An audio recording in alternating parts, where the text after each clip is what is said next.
हे great Riyansh morning all of you. मी सविता चिखले घोडेगावमधून आणि मी आज आलेली आहे गिरवली या गावामध्ये. आणि गिरवली गावामध्ये सुमन गुंजाळ या मावशींना आपण 6 महिन्यापूर्वी रियांश अमृत ज्यूस आणि आर्थोजी दिलं होतं.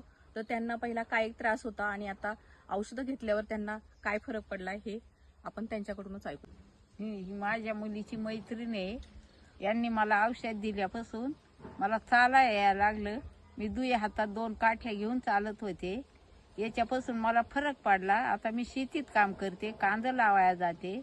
माझं समजा व्यवस्थित आहे. माझ्या वय 86. तर माझ्या मुलीच्या मैत्रिणीनं औषध दिल्यामुळं ऑपरेशन बंद झालं. मग मी आता शेतीमध्ये कांदा लावाया मजुरीनं पण जाते.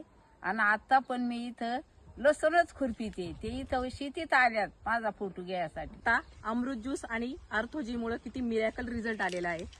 ह्या आजी अगदी काहीही काम करू शकत नव्हत्या, परंतु त्या आता कांदे लावायला जातात आणि आता खुरपतच होत्या. हर हर रियांश, घर घर रियांश.